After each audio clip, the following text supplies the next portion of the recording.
Hare Krishna, everyone. Welcome back once again to our ongoing series on the glories of our most beloved Sri Vrindavan Dham. First, we have to apologize that last week we were traveling and we weren't able to record last Friday's lecture, but today we're on time. Nama Om Vishnupadaya Krishna Pashtaya Bhutale Srimati Bhaktivedanta Swaminiti Namane Namaste Saraswati Deve Gauravani Pacharine Nivishesha Shunyavadi Paschacha Deshatarane. All glories to Srila Prabhupada. So, we're continuing with our mini-series on Stimulation for Ecstatic Love, and this will be part 76. I would like to continue our discussions on Vaishnava poets today. So today we'll speak about a poet I've often quoted in our Vrindavan lecture series over the past 4 years, and that is Lalita Kishore Das. He's one of the more recent poets of all those we've discussed, for he was born in the middle of the 1800s and he died in 1930.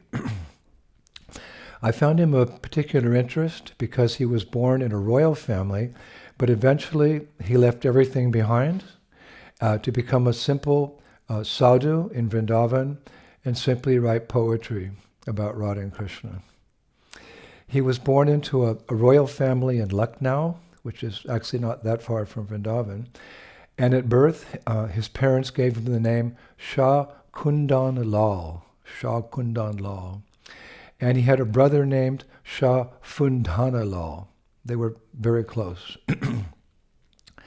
Their father's name was Shah Radha Vinod Lal. And interestingly, their father was an initiated disciple of a Radharaman Goswami named Gunamanjari Das Goswami. At that time in history, of course, the British were reigning over India, but despite that, this family ruled Lucknow independently due to their, it's described their power, their influence, and their status.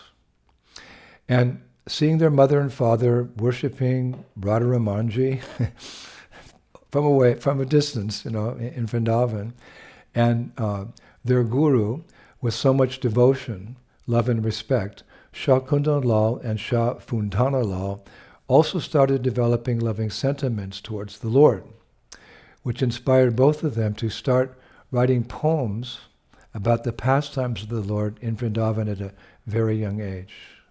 Both their parents were devotees, so they imbibed that spirit. And seeing these interests, their father, the king, as they grew up, hired 5 teachers who taught them different subject matters. One teacher they hired for teaching the boys Braj Bhasa language. They hired another teacher to teach them Persian language, which was, I read, the official language of the Mughal courts at that time. Yet another teacher taught them the Urdu language, which was the local language that time in Lucknow. And they hired one teacher to teach them Bengali and Aryan languages. And finally, one British teacher to teach them English. Well-educated boys. And as teenagers, these boys spent their days simply studying Srimad Bhagavatam, and as well, politics, because they were princes. So they also studied war, the use of weapons, taxing, etc. But it's described their main interest was simply writing devotional poetry. Thus, you could say their interests were not like other princes of other states in India at that time who were lost in satisfying their senses with women, liquor, and luxury. And seeing their deep faith and interest in Krishna consciousness as Gaudiya Vaishnavas, one day their father decided to send them to Vrindavan for 40 days to stay at his guru's ashram. And along with them, their father also sent I was reading, a small altar made of 22 karat gold as a small gift to Radharamanji in Vrindavan. So during their stay, the boys became inspired to ask another Radharaman temple Goswami, Radha Govinda Swami, for diksha, for initiation. And when their father heard that, he was very pleased. And this Radharaman Goswami kindly accepted them. So at the time of initiation, he changed their names. So Shah Kundan Lal became Lalit Kishore Das, and Shah Fundana Lal became Lalita Madhuri Das. So like this, the boys spent these 40 days serving their guru and listening to his lectures. But when the time came to return home from Vrindavan back to Lucknow, the boys declined. We're not going back. We're going to stay in Braj. So after several weeks, their father, the king, sent a special contingent of soldiers to get them. And after coming back as newly initiated devotees, Lalita Kishore Das and Lalita Madhuri Das, they just spent their days writing devotional poetry, it's described, and crying in separation from Vrindavan. So one day, the guru of their father, Gunamanjari Das Goswami, he came from Vrindavan to visit Lucknow. And when that happened, Lalita Kishore was very inspired to see this saint come to give them association. So he wrote in a poem, "Oh dear brother, look, what a beautiful day it is today. The Lord's representative came to our house to celebrate devotion. To celebrate devotion. My heart is overwhelmed to see his beautiful face. Lalita Kishore joins his palms and begs at his lotus feet for an invitation to visit Vrindavan again." Hare Krishna. So during his stay, Gunamanjari Das Goswami spoke on the Gopal Champu of Jiva Goswami for 5 days, and then he returned to Braj.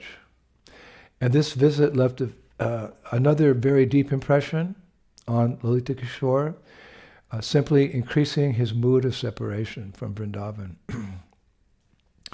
And as time went on, it was seen that he was gradually losing interest in all his princely duties, finding solace only in his poetry, glorifying Vrindavan and Radhesham. Then, suddenly, both his grandfather, also a great devotee, and father died within 2 months of each other. And the day after the departure of his father, Lalita Kishore requested his own guru, Radha Govinda Swami, to come to Lucknow and speak on the glories of Srimad Bhagavatam. He felt this would give solace to everyone lamenting the death of his father, the king. And he came, his guru came and he spoke, spent some time with the people. And finally, when his spiritual master was leaving Lucknow, Lalita Kishore made an unusual request of his spiritual master. He asked him to take his own personal deities, Lita's personal deities, to Vrindavan. He had also named them Radharaman after Gopal Bhatta Goswami's deity in Vrindavan. So Lalita Kishore asked his guru, "Take my deities to Vrindavan." And when Radha Govinda Swami asked him why he wanted to send his deities to Vrindavan, Lalita Kishore replied, "My Lord, who is like a family member, will be going to Vrindavan. When he reaches there, he will surely make arrangements that I will also come to Vrindavan to serve him there." I thought that was nice. My Lord, who is like a family member, meaning the deity, will be going to Vrindavan. When he reaches there, he will surely make arrangements that I will also come to Vrindavan to serve him there. So a few days after sending his deities to Vrindavan with the spiritual master, Lalita Kishore had a dream wherein his deities were calling him to Vrindavan, along with his whole family and kingdom, because now he's king. He was the appointed king after his father departed. So now his deities are calling him to come to Vrindavan, along with the whole family and the kingdom. So the next morning, Lalita Kishore, he delegated some responsibilities in Lucknow, and then he sent a letter to his spiritual master, Radha Govinda Goswami, with the following poem. "The much-awaited news of going to my beloved's house has reached my ears, the dream. Soon the dust of Vrindavan will be in my robes, and tulsi neck beads will be my only ornament. Sitting under the shelter of devotees will be my luxury, and chanting the names of Radharaman will be my satisfaction. Whatever dry chapatis I eat, I will eat them as a lavish meal. Lalit Kishore says, I have forgotten the pleasures of the three worlds in comparison with the bliss of going to live in Vraj. He took it. His deity was calling him. So here he goes. So as Lalit Kishore made arrangements to move to Vrindavan, his spiritual master, Radha Govinda Goswami, made arrangements for his disciples' new life in Vrindavan.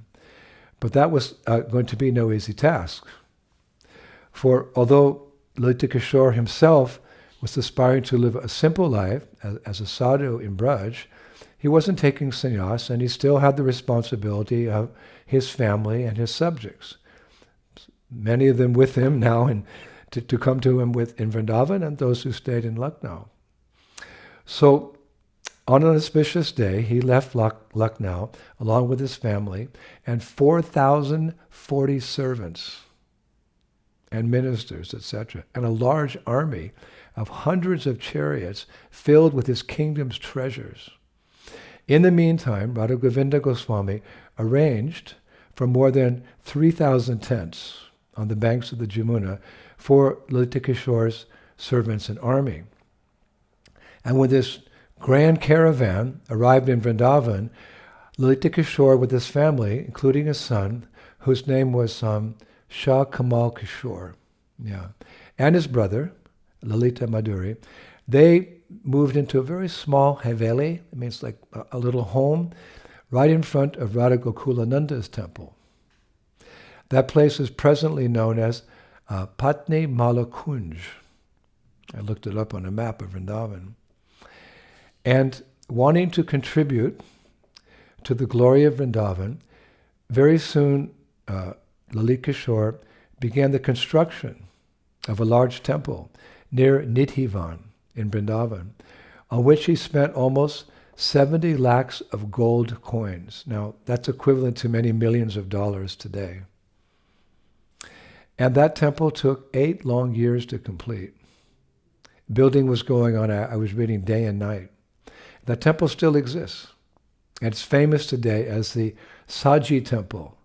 I've never visited it in all my years in Vrindavan, so I looked it up on the internet. Very impressive.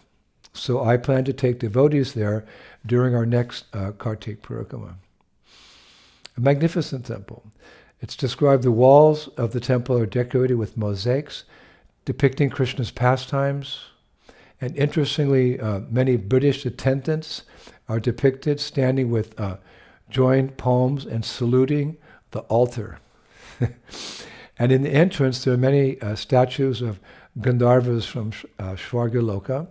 And there's a family portrait made of mosaic from, German marble on the entrance floor, so that the dust of the visiting devotees' lotus feet will touch their bodies. Just see the kings of yore. There's also on the property a big platform for Rasa Leela theater, and the courtyard of the temple is filled with many, many beautiful fountains. And behind the temple there's a very large and beautiful garden.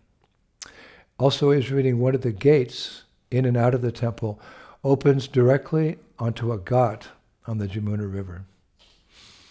So, after completing the temple, Lalit Kishore requested his spiritual master to discuss with all the Radharaman Goswamis to move Gopalbhatta Goswami's Radharaman to this new magnificent temple. But unfortunately, because of some disagreements, Radharaman wasn't moved. I guess you could say that he chose to stay in his present-day temple, where he's situated now. An interesting thing is that Radharaman's present temple was renovated by Lalit Kishore's grandfather, Maharaj Shah Vihari Lal. Famous family for sure, intimately connected to Radharamanji. So that's why we've included them in one of our Vrindavan lecture series here. So then Lalita Kishore, he moved his own Radharaman deities into the new temple, and he would personally do seva, I was reading, every day from Mangal Arti till the afternoon. Then his brother, Lalita Madhuri, would do seva from the afternoon through the evening until the deities took rest. These two brothers just gave their lives to their deities of Radharaman. It's said about Lalita Kishore that as he spent more time in Braj, his faith and devotion increased to the point that he literally worshipped Braj Renu, the very dust of Vrindavan. In fact, it's interesting, he had large clay bowls made from the mud of nearby Agra, into which he would answer the call of nature. Every day one of his servants would take those bowls, filled with his stool, and travel way beyond the boundaries of Vrindavan and empty the contents there. And therefore he had such respect for the dust of Vrindavan, he didn't want to answer the call of nature in that dust. So he passed stool into these large containers of mud from Agra, and then his servant would take it far away and deposit it. Interesting. Daily he would rise early each morning, bathe in the Jamuna, and then he would begin his deity seva. Later in the day he would go with the kirtan party, to Gopalbhatta Goswami's Radharaman temple and have darshan of Radharaman, and there he would sit and listen to katha from his spiritual master. Then he would sit and chant japa for many hours. And in the late afternoon, he would return to his own temple and sit and compose poems and sing them for his deities while playing various musical instruments. He was also a talented singer and a player of musical instruments. In time, he learned that his property and his kingdom in Lucknow was taken over by the British government, as they did many of the temples in India. But being the devotee that he was more concerned that an infamous marauder named Vijay Thakur was coming to plunder and ransack Vrindavan. He lost all his wealth and everything in Lucknow. The British took everything over, his palace and his kingdom and everything. But he wasn't as disturbed as he was when he heard that this person, Vijay Thakur, was coming to plunder and ransack Vrindavan around the same time.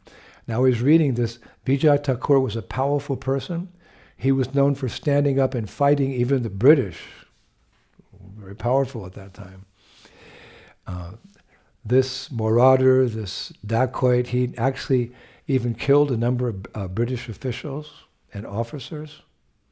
They were looking for him. So hearing that he was coming to Braj, to ransack Vrindavan, Lalita Kishore and his brother, Lalita Madhuri, who now for all practical purposes were sadhus, but they drew from their early lives' training as warrior princes, and they assembled a small army. Put down his bead bag, found his sword, and he went to meet Vijay Thakur as he was arriving in Braj with his army. And approaching Vijay Thakur with that army, on horseback, the two brothers reached the border of Vrindavan, where they found this dacoit was just entering into the frontier of Vrindavan. So there, Lalita Kishore confronted this marauder, this dacoit. He said, "Sir, beyond this line is the sacred land of Vrindavan, where the saints do their bhajan peacefully and children play happily in the sacred groves scattered throughout this land. Do not disturb the atmosphere of such a divine place. Rather come with me tomorrow, and I will happily give you all the wealth that I brought from my kingdom in Lucknow." Remember when he came, he brought a lot of wealth.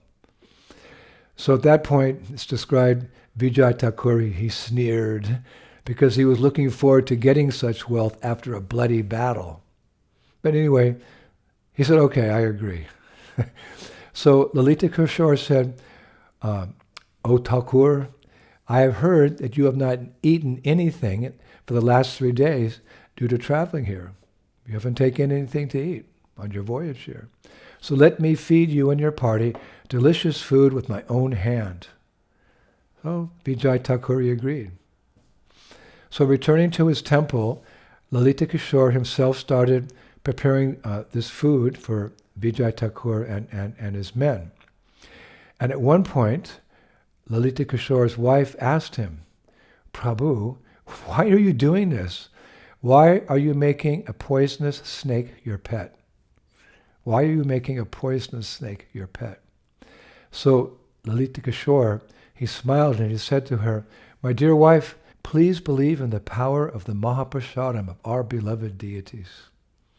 And after cooking and offering the food, Lalita Kishore served Vijay Thakur and his men the prasadam. Now the next day, Vijay Thakur came back to Lalita Kishore's home to get this treasure promised by Lalita Kishore. So when he arrived, Lalita Kishore told his servants to go to his quarters and bring a large treasure chest hidden in a secret vault.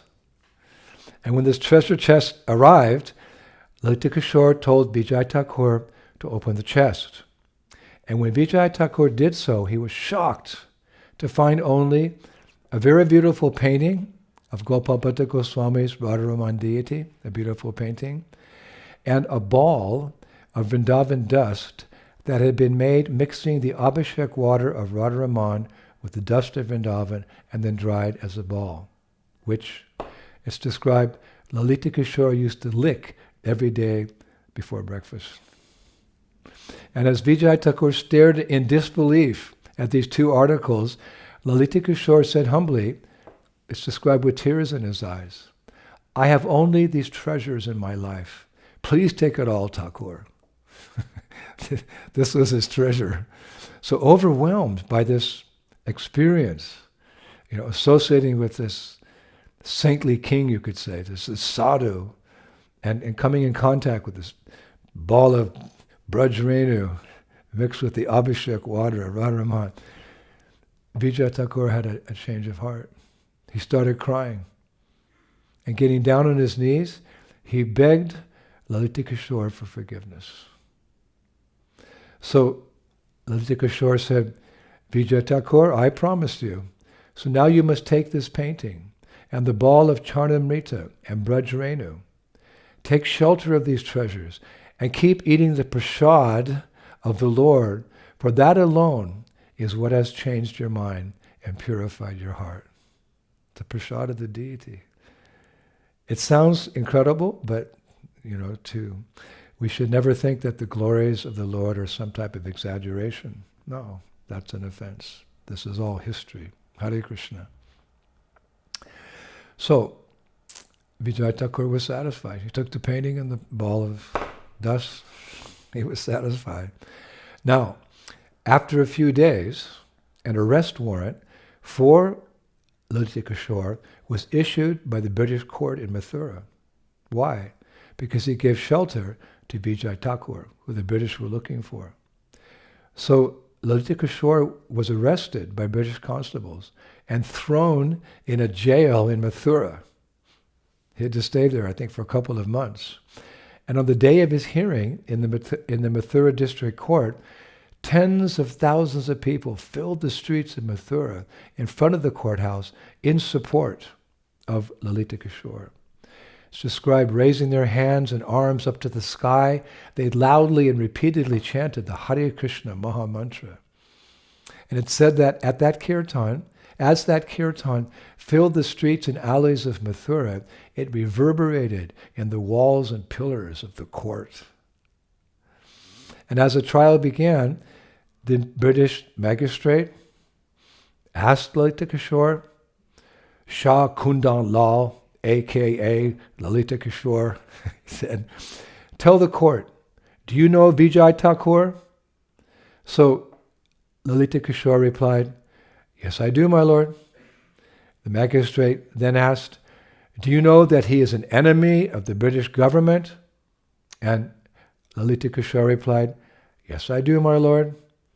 Then the magistrate said, knowing this, did you give him shelter for 3 days in your house?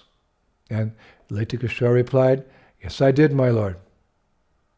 Then the magistrate said, "Do you know that the punishment for such an offense is death by hanging?"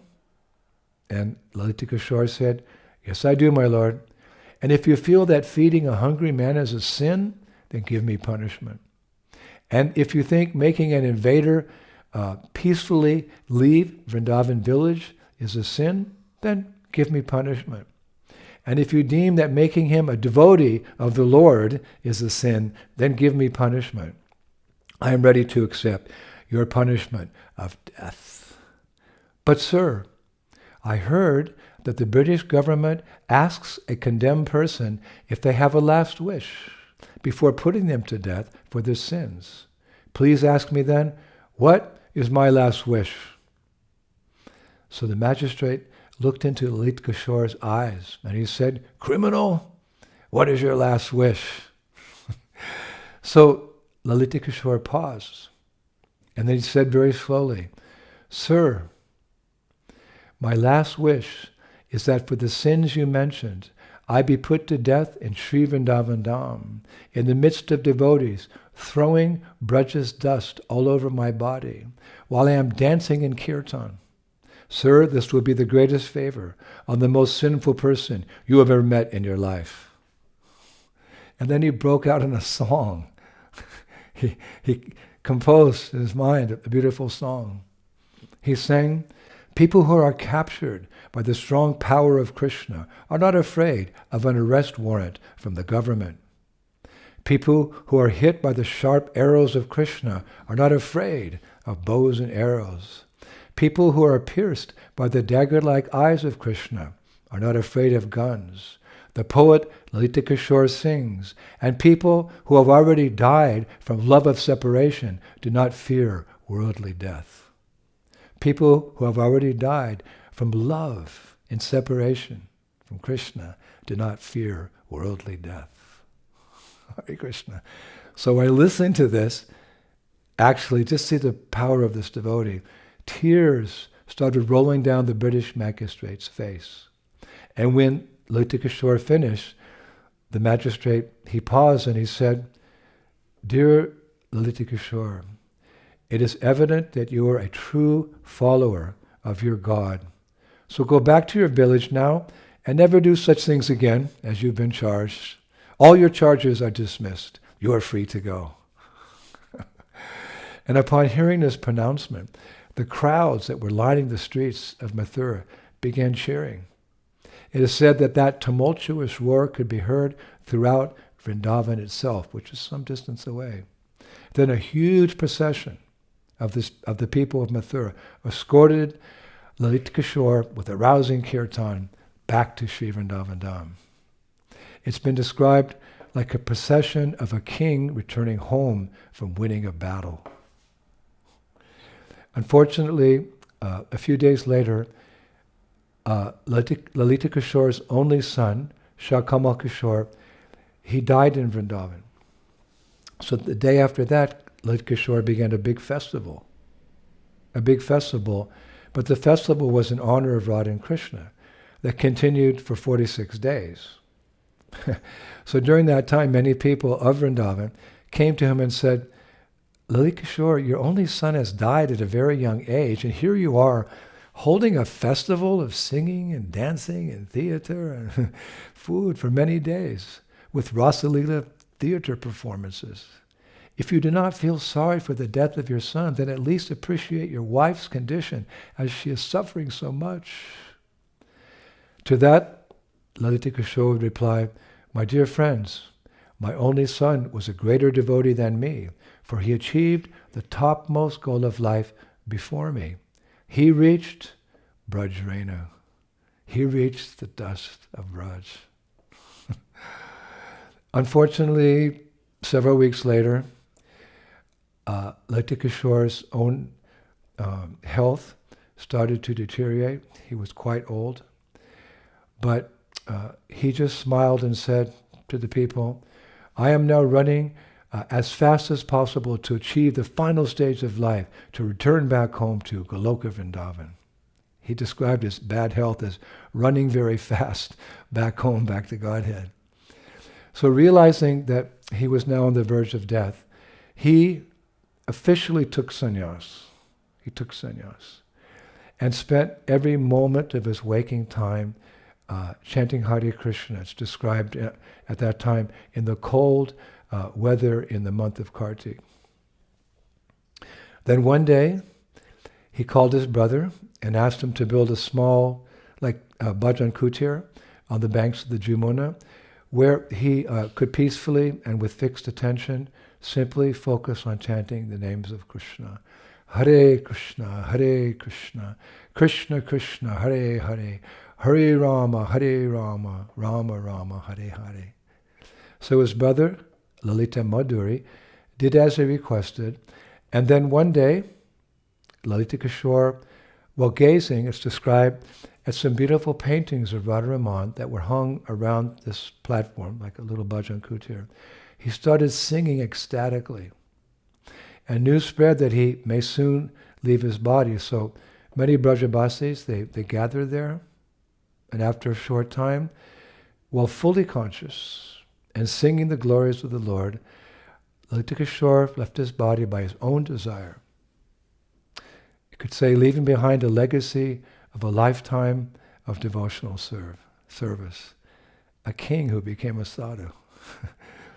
So that day, the Brajabasis, they took his body on a palanquin to circumambulate the 7 main temples of Vrindavan, and then they placed him in samadhi in the courtyard of his very own beloved temple, which I will take devotees to in Kartik, and we will bow down to this saintly person. Lalita Kishore's contribution to poetry of the Lord is actually a true stimulation for ecstatic love. So today we shall finish with a few stanzas of that poetry which came from his heart. Hare Krishna. Poet Lalita Kishore says, I worship the devotion of the Brajabasis, whose life air is Krishna, whose fire of separation comes from Krishna. Because of these things, the forest fire did no harm to them. I worship the cowherd boys and cows of the Lord, who give eternal bliss to Krishna, as do his beloved Vrindavan and all his devotees. Lalita Kishore says, I will worship the disguised Krishna who entertained Radha and her Sakis with his playful pastimes. And I offer my respectful obeisances again and again to the Sakis, whose ultimate goal is to reunite the divine couple in the forest of Vrindavan. My eyes are thirsty to see the beautiful festivals celebrated by the Brajabasis, the sweet and melodious sound of the flute outside the doors of the Brajabasis, and the dancing of the Brajabasis in great ecstasy. My ears are thirsty to drink the nectar of Krishna's poetry from the mouth of the Brajabasis, and my tongue is thirsty to taste the nectar of foodstuffs cooked by the Brajabasis. Poet Lalita Kishore prays, may the dark night of Braj, Krishna, be glorious. May the moon of Braj, Shri Radha, be victorious. And may the stars of Braj, the gopis, be gracious to us all. Another poet to whom we're eternally indebted. More modern poetry, but he had that bhav, he had that taste, he had that prema. So thank you, Lalita Kishore. We'll continue next week, I think, with another poet. So until then, all glories to Srila Prabhupada. Shri Shri Gaur Nitai ki, Shri Shri Krishna Balaram ki, Shri Shri Radha Shama Sundar ki, Vrindavaneshwari Shrimati Radharani ki, Mayapur Dham ki, Gaur Nitai ki, Shri Krishna Sankirtan Yagya ki, Nitai Gaur Pimanandi, Jai Jai Sisi Radhe Sham. Hare Krishna Bose, thank you.